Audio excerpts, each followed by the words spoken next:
In the words of the mother, with goodwill and faith, nothing is impossible. With this positive thought, a very good evening to our guest of the session, Dr. Nikhat Hamza and Mr. Deepak C. Mehta, Head of School of Business, Dr. Monica Suri, participants from industry and academia, faculty colleagues, and my dear students. We gather here in the valedictory session of our two-day online national conference on challenges and changing roles of placement officers post-COVID-19 across B schools. The national conference was conducted by School of Business to provide a platform for the exploration and discussion of various aspects pertaining to challenges faced by placement officers in business schools post-COVID-19. The main objectives we were looking for were to explore the challenges of placement officers resulting into their changing roles of placement officers, to understand the factors including knowledge, skills, and attitude that are affecting employability for post-COVID-19, to understand the role of self-employment as a landmark opportunity for students in business schools, and to explore the changing dynamics in entrepreneurship and family business, along with to understand about the role of business intelligence and supply chain resilience. I'm sure we have fulfilled our objectives, and now here we gather to deliberate with our eminent speakers upon the valedictory theme, COVID-19, reshaping and redefining the campus in companies. So now I take this opportunity to introduce our speaker, Dr. Nikhat Hamza, to the August gathering.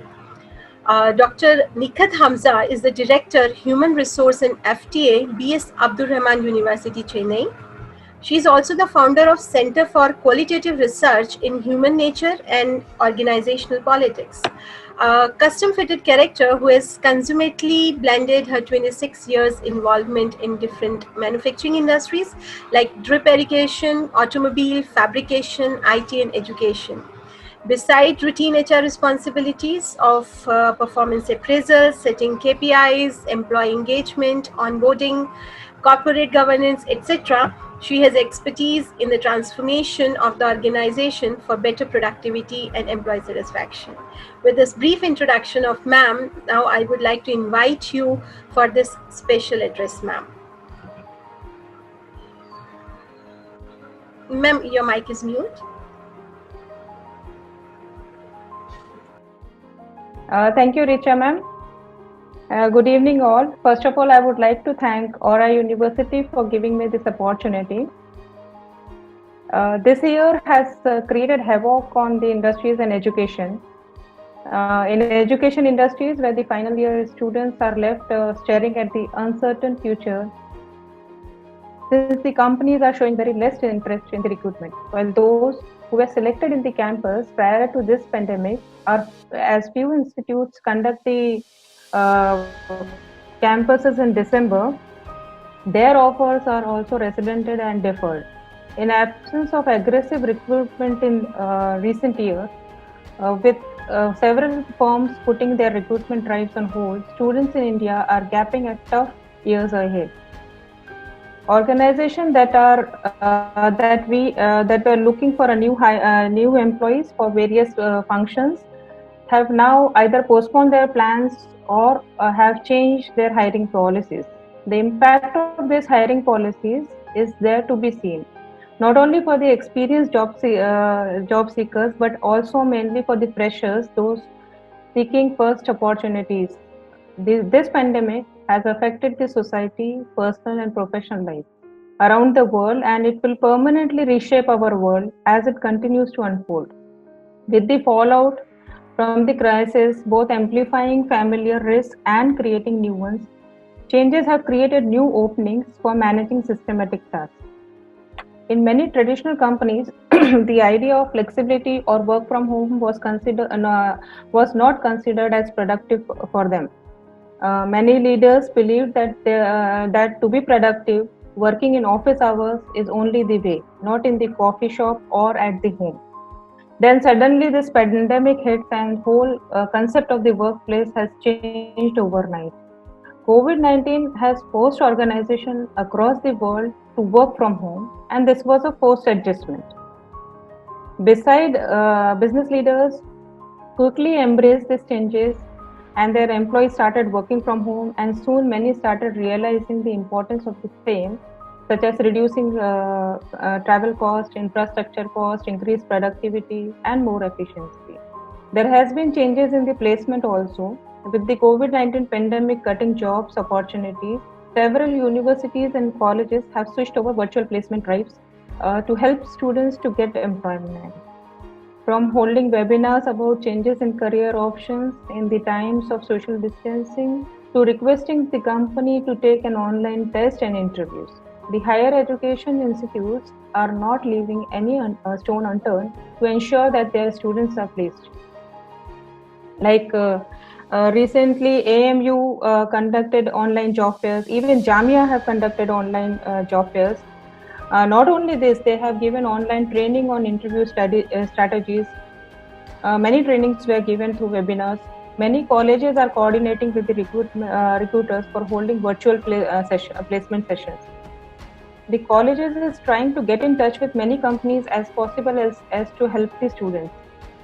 The campus recruitment have taken beating due to corona, but due to this prevalent condition, there is a chance of more startups will come up. Placement officers are preparing the students to face the online interviews. Companies many times do not wish to come for the campus if they have a very less number of openings. So now it is a placement officer's responsibility to reach out those company and make them comfortable and tell them that we are open for any number of openings.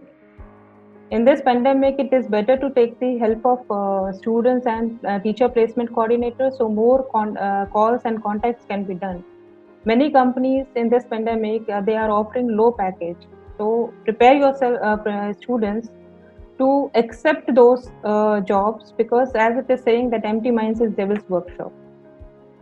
Beside all these negatives, we have positive sides and opportunities also. Now students are looking on their own for the job. They are upgrading themselves through online courses. Students are realizing the importance of job and they are more serious about their jobs. They are expanding their contacts, trying to understand the challenges in the industries. Companies are also preferring to hire more freshers than the experience. That means the freshers will have more opportunities and companies can explore the greater number of skilled employees. Institutes that reinvent themselves to make most of the better insight and foresight as preferences involved will succeed. Getting touch with your seniors will help you out. Organization is exploring new ways of working anytime, anywhere. They are seeing many benefits like reducing commuting time, greater job time autonomy, and higher productivity. Many large companies including technology giants like TCS, Wipro, they are offering the jobs made to the campus hire despite weak revenue. Virtual onboardings across the world is working well for some companies, and senior leadership is continuously monitoring the situation through video conferencing to ensure the business continuity. This changing demographic of workforce, especially the emergence of youth and women in the key position, with the remote work providing greater flexibility, better overall work-life balance, and greater number of opportunity, it will be interesting to get some fresh insight on what the future diversity and inclusion is going to look like. Since the organization is preparing for this kind of future, they will need employees who are well equipped with the good communication, critical thinking, empathy, good understanding of EQ, and problem solving and logical bent of mind. So it is now time to come up as a team, pull together, and value what is important. Thank you.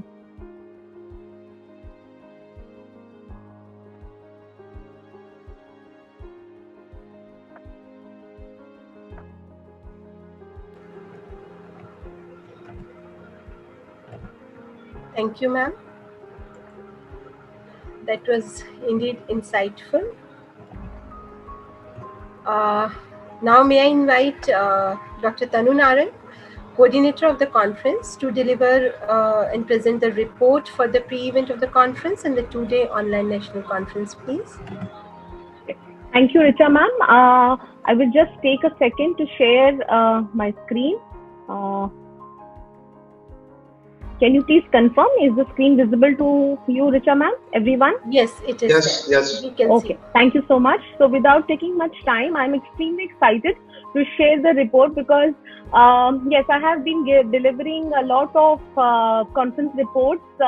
We have been a team together since long, but this time it's very exciting because the report has different statistics and different data. Because yes, this is the new normal, and we've done a first ever 2-day online national conference.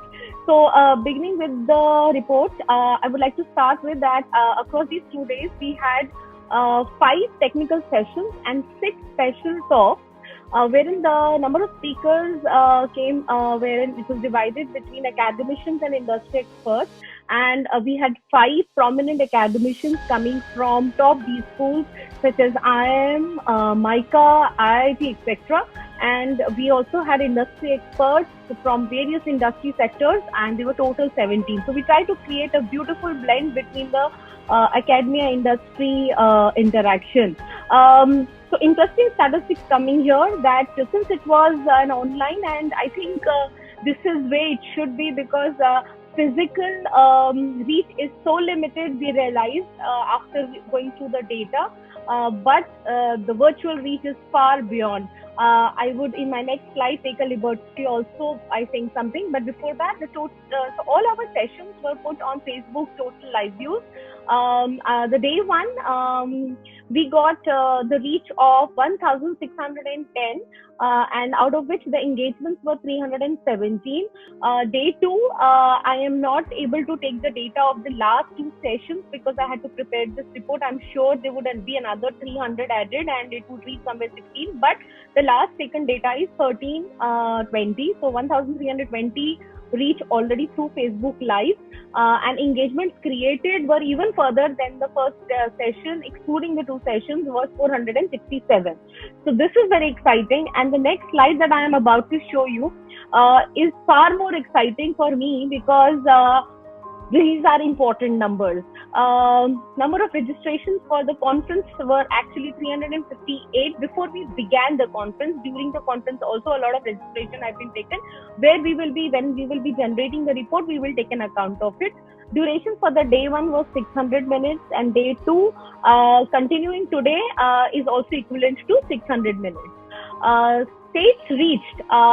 I created this infographic where I try to just click on which states were left. We covered almost the entire nation. If you can look at it, 24 states were covered, and not that only a few cities, but this is just a very quick data because, as I said, this is a moving entity. But we could see that we got registrations for almost 2, 3, 4, 5 states, cities from each state. And if you look at the graphics here, I think other than Chhattisgarh, where we had no registrations, we even tried almost reached to the northern eastern part of the nation. So this is a quick overview. And the liberty that I would like to take here is that although we termed it as a national conference, but I have no doubt in saying that other than the speakers, which we didn't do, although we wanted to, but we thought it to try it first at the national level. We didn't have any international speakers although, but then still we had a number of international participants. The number 12 here seems to be very modest, but here I realized that we had participants from South Asian countries such as Nepal, Bangladesh, Pakistan, Malaysia, Sri Lanka, Iran, Gulf, we had Oman, Bahrain, USA. Also, we could reach to the Silicon Valley, California, and Cambodia, North America, Nigeria. We had a lot of participants coming from Nigeria as well. So these are very important numbers that are coming because of the online. I really wish that this becomes the normal, because the way we are able to reach with, of course, we all put a lot of effort on the social media, but I think this reach is phenomenal to begin with. I am not able to make a switch to my next slide. Okay, very quickly, I would like to start and begin with how we began. So, although the conference was on 13th and 14th, but we had a pre-event, 2-day online national conference pre-event by the co-founder of Byju's. For here, we had a separate registration link, and we also had separate views and the attendees on in holiday. I want to make you all recall that it was a Janmashtami, and the attendees reached here was 100 on the Zoom platform that we have. And the views for the 1 hour session, 1.5 hours approximately, went out with Q&A to 2 hours. 681 views came, and total registrations were 198. A very quick highlight of the session: Mr. Santosh discussed the idea and vision behind Byju's and broke the myth about the post-pandemic career scenario. He also discussed the various lucrative career options available in various areas, and also discussed the possible ways students can fill the gap and upskill them to fit into new dynamics. Of course, he threw a light on how Byju's ensures that students find studies fun, though some interesting activities were also done during the session to keep the audience and attendees engaged. Very quickly, I want to start with day 1, 13th August, wherein we had our inaugural. In the inaugural, the introduction of the university was delivered. The coordinator of the inaugural was Ms. Indrani Sen Gupta, and the introduction of the university was given by our dean, Dr. Rohit Singh. Later, our in-charge HOD, head School of Business, Monica ma'am, introduced the conference. The inaugural address was delivered by Dr. Rajan Velukar. The keynote address was by Professor Abhay Raj Singh Gautam, who is the head in placement CDC IIT Gandhinagar, and special address was from our conference associates, FICCI, Mr. Sunil Parekh, and the vote of thanks were delivered by our registrar, Mr. Ajay Kumar Yadav. In this, the total number of attendees were 120 to begin with, and the highlight of the session was wherein Dr. Rajan Velukar in his address proposed his insights on need of the hour for enhancing the pedagogies to be adopted. Dr. Abhay Raj Singh Gautam emphasized the need of new teaching techniques to be adopted, which should be technology driven, and emphasis on use of courses and other platforms for academic orientation. Special address was delivered by Mr. Sunil Parekh, who highlighted on industry requirements, and he focused on the concepts of critical thinking, collaboration, and communication.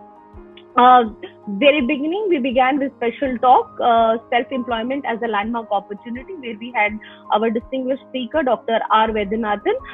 The highlights will be very quick here. The emergence of 3 sectors he focused on. He said that wellness, education, and work from home is the new norm, and that will emerge.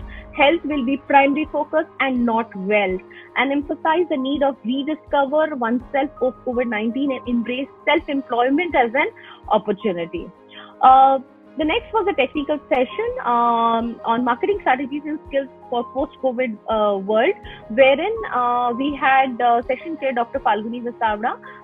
Dr. Falguni Vasavda, she brought the focus on bringing the change in command-based jobs, focus on personal branding.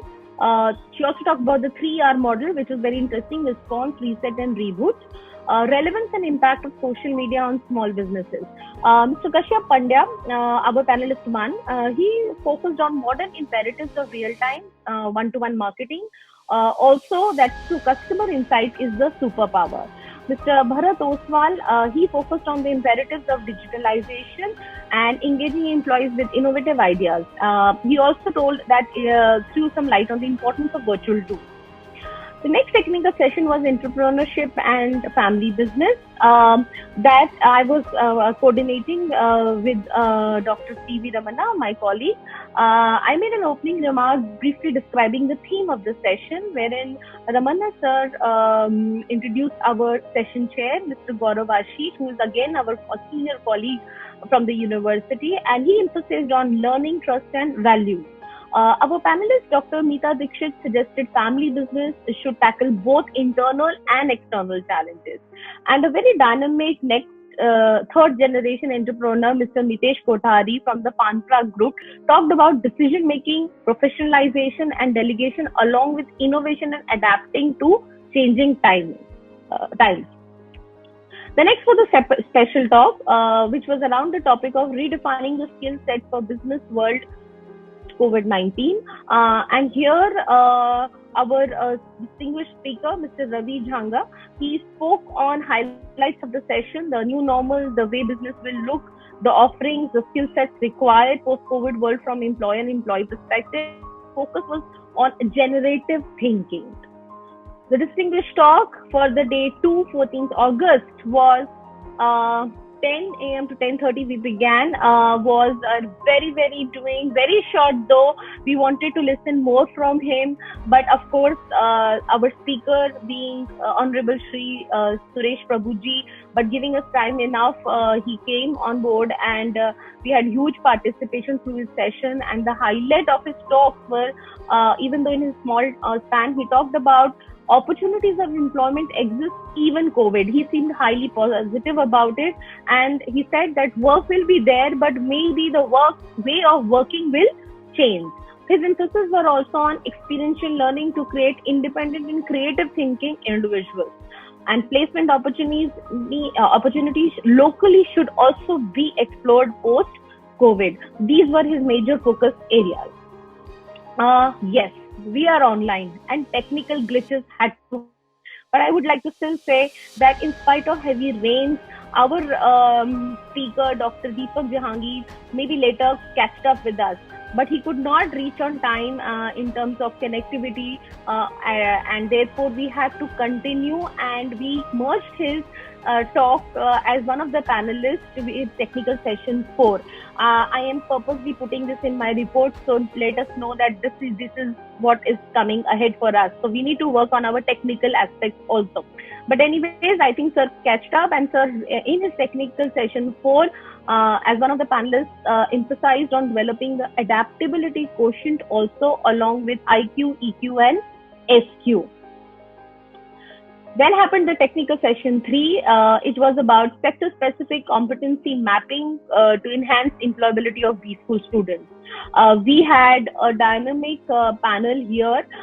Again, we had Rajesh Chandwani from IIT Ahmedabad, who emphasized on deeper, he was the session chair, and he emphasized on deeper intersection of academy and industry, importance of emotion as a key driver to bridge the gap, being wise enough to know, not to do, and develop it as a competency. Mr. Atul Garg, who is from the industry and CII, he focused on importance of customer relationship role, addressing new dynamics in terms of customer taste, and again he talked about the emergence of critical thinking. Thinking, I think, is the next norm. Mr. Neerav Mandir, he talked about the role of high order skills like resilience, learning capabilities as a cornerstone of today's time. Clearly, we need to work on our upcoming skills. And Dr. Monica Suri, our head school, she emphasized, as one of the panelists, she emphasized the need of clearly defining the industry and profiling the students at the beginning stage. Need to read the course curriculum as per the industry need, and highlighted the value, interest, personality aspect before making students ready for placement. Next came was the technical session, the KSA framework of finance professionals. Yet again, here we had a beautiful blend of academics and industry, where I think I would like to highlight that Mr. Ashish Goyal mentioned that how financial markets create a plethora of opportunities for employment and self-employment. And Mr. Vishwanath Iyer shared practical experience of how jobs and organizations can get destroyed. Knowledge can become redundant and skills can be reoriented, but what is paramount importance is the ability to adapt. All panels sent a message to students, which was so nice, that they emphasize on the importance of structured immersion programs, certifications, electives, vocational courses, and well-documented practical experience in the regions to overcome placement challenges. I think it is so much in line with our new education policy as well. So technical session 5, which was based on the topic of business intelligence and supply chain resilience. The highlights very quickly were Mr. Jayant Murthy. He initiated a few questions, interestingly, to his panelists, and that's how the talk moved. And the questions were why SCM is the backbone of the economy, and where will the demand go in the scenario. Mr. Chetan Contractor, he coming from the industry himself, focus more on MSME being more crucial, asset deficiency. Demand is too volatile in the SCM system, and improvement in the operating cost is definitely required, and improvement in revenue management also. Mr. Pinna Kulkarni, he talked about underutilization of assets put back by 3 months. Soft skills are equally required, and inexperience might cause losses.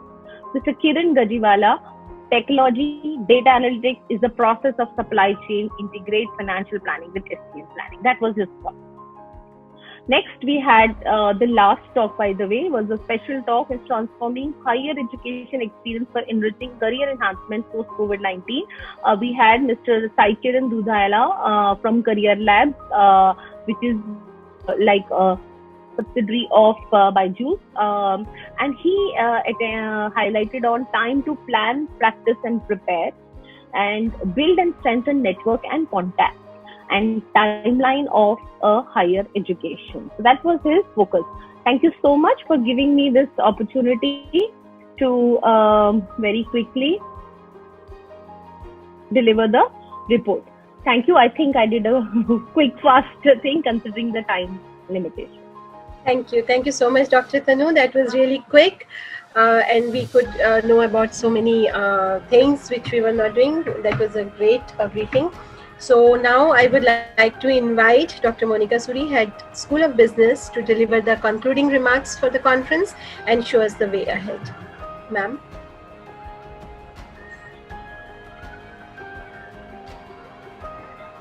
I think she's having certain connectivity issues.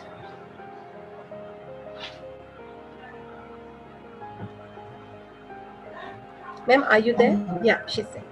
Would you like to continue, ma'am? Richa, ma'am? Yeah, just a minute. Would you like to hand over? Yeah, ma'am is trying to contact her.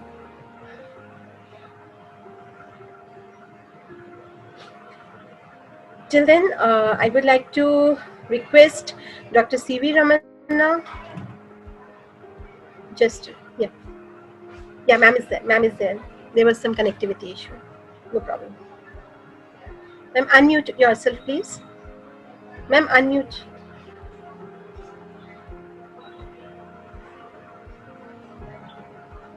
Yeah. Am I audible? Yes, ma'am. I need to switch on from this device.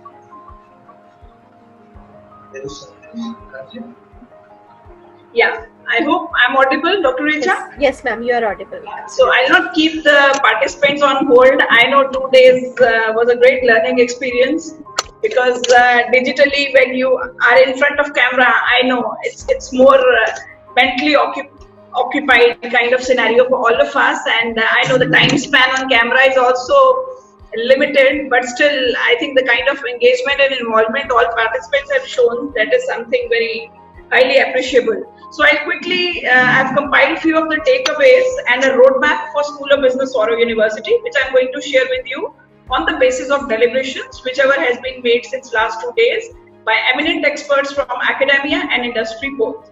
So quickly, my first point could be like when we are talking about the CDC of any university, career development cells of any university, I think we need to start working on industry community partnership model, because we are not keeping our students ready just for industry, because many of them may go in social entrepreneurship also, and they may come up with startups in future. So I feel that just industry partnership model may not work, because we have to actually keep in mind the the interest of all the stakeholders, and I feel that community is the first stakeholder that we have to keep in mind when it comes to offering us services to our students, and maybe in future when they're getting placed. So first focus of CDC, which we are actually planning, and we have already started working in these lines, because Oro is quite actively doing social entrepreneurship internships for BBA and MBA students. So I'm sure in this particular model also, we have got some new insights from all these experts. And second is identifying and orienting partners. This is very important, because when as CDC, we need to ensure that in which sectors our students are supposed to get placed, and we need to do the restructuring and revamping of the profiling of the students also, as I said in the beginning. So the whole process of CDC has to be aligned to the post-COVID-19 situation as per the expectation of industry. So I feel that need analysis and orientation of partners is very important. When I say orientation of partners, I'm talking about industry as a partner, community as a partner, and most importantly, faculty of a particular school, business school, and the placement officers who are actually the backbone of any CDC cell.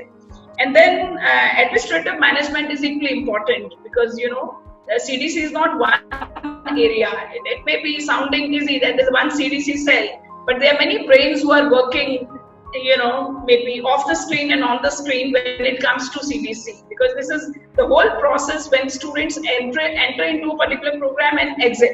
So right from entry point to exit point, it is not one person's job to just, facilitate the whole transformational journey and then, give them an opportunity to get placed with the right packages, with the right fit in the industry. So the whole team has to work together. So this is what I feel that we need to redefine and identify and orient partners also from the new perspective with respect to new normal situation. Administrative management is very important.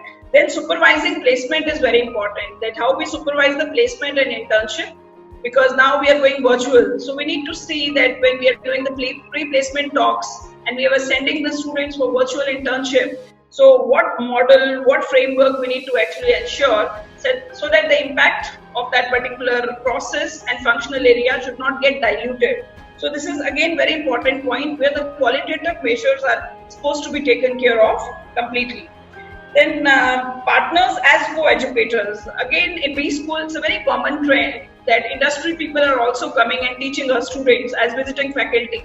But I think now as we are going digital, so we cannot limit ourselves only to a particular state when we are inviting the people and specifically, the industry people as partners or co-educators. It could be from any university, maybe university partnership or university industry partnership. So I feel that now the whole world, 7.75 billion people are open for us on digital platform. So you can reach even to a Silicon Valley professor or maybe Harvard professor or the people sitting over there in US. And we all can join together, and then that supervising placement should be the most important thing, because supervising needs a lot of review, that whatever purpose we have defined for the placement of our students and internship of our students, has it been taken care of well? So I think supervising is very important, because monitoring earlier was different, that we used to monitor as internal guides and internal mentors to students. But now we have to actually re-look into the process of supervising the placement also, because students are not there in front of us and they are not reporting to us in the physical platform. They are reporting to us digital platform. So we need to ensure that how the confidentiality, how the technical aspects, how the qualitative aspects should be taken care of. And last but not the least is, as I emphasized on evaluation and review, because this is related to revamping the whole structure of CDC today, because whatever worked in last maybe 20 years or 30 years or so, with the functioning of CDC may be outdated post COVID-19. So we need to ensure that how the team should sit together, faculty, CDC, administrative teams should sit together, and industry should also collaborate. And then we can make up the roadmap that what exactly industry demands in terms of prerequisites and skill sets of the students. And accordingly, we can offer them the high quality and high standard products in the form of our students who are getting placed in the various sectors, so that the quality should not be compromised, and no compromise on the grooming of students, both from technical as well as behavioral aspect. Because behavioral aspects cannot be ignored at this point in time.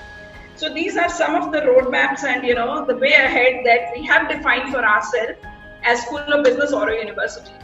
So I think this is all from my end, which I have already defined in consultation with my team, and I'm sure my team has more ideas through this particular conference, which will surely incorporate in our process of restructuring our CDC and how involving the students also right from the beginning as ambassadors and as maybe volunteers in the CDC process. So with this, I hand over the session to Dr. Recha. Dr. Recha, it's over to you. Thank you, ma'am, for your words of wisdom. That was indeed the crux of 2.5 days what we were doing for the conference, as well as our way ahead for our School of Business. Thank you so much, ma'am.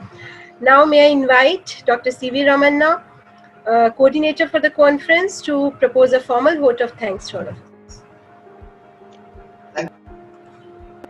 Thank you, Richa ma'am. I feel it an honor, and actually, I'm very excited about declaring the vote of thanks. It has been a wonderful experience for all of us. First of all, I want to thank our Honorable Founder President Shri H.P. Ramaji. Then I also want to thank our Honorable Vice Chancellor Sri Rajan Velukar for conceiving the idea of this conference. I want to place a special thanks to Dr. Monika Suri, Head School of Business, for guiding us at every point of the process through which we started and finally we were able to achieve it. I also want to thank Honorable Dean, Dr. Rohit Singh, and the Registrar, Ajay Kumar Yadav. I want to specially thank all the faculty, especially School of Business faculty, and the core team who had worked day and night for the making it successful. We faced a lot of problems, but still we braved through them and finally we were able to achieve. I'm happy about it. And I also want to thank Sri Kishore Sharma, Manager CDC RO University, for connecting us with many industry professionals. I also want to thank the IT team who played a significant role, without whom we will not be able to conduct this online international conference. Then I also want to thank the DTP operator, Mr. Javed. I also want to thank Garima, Abhijit, the whole team who has helped us with the DTP operations and made this national conference a great success. Thank you very much, and we look forward for collaboration. And thank you very much. Thank you. Okay, so thank you, Hamza ma'am, for joining us. I know you're joining us from a very different state. I don't know, I mean, whether you're still in office or working from home. But yeah, you have spared your time for this. That is something very, very meaningful and very valuable for us. So thank you all, and hope and wish that we'll soon come up with another international conference this time, because my expectation from my team has increased, and I know their competency. They can actually, you know, bring all the laurels to school in future as well. And I'm especially thankful to Dr. Tanu, Dr. Ramna, and Dr. Richa, and the whole board committee of School of Business for this conference. And I think this conference was not possible without their efforts. So my team has done an incredible job, and I'm sure they'll keep on doing it. And please stay connected and stay tuned to our university for more events in future. Thank you all. Thank you all participants. Thank you, ma'am. Thank you, everybody. Thank you, ma'am. Thank you. Thank you, Thank you, Nikhat ma'am. Hamza. Thank you for this Thank you for your opportunity. patience. Thank you. Thank you. Thank you. Thank you. Thank you. Jai Hind. Jai Hind. Jai Hind.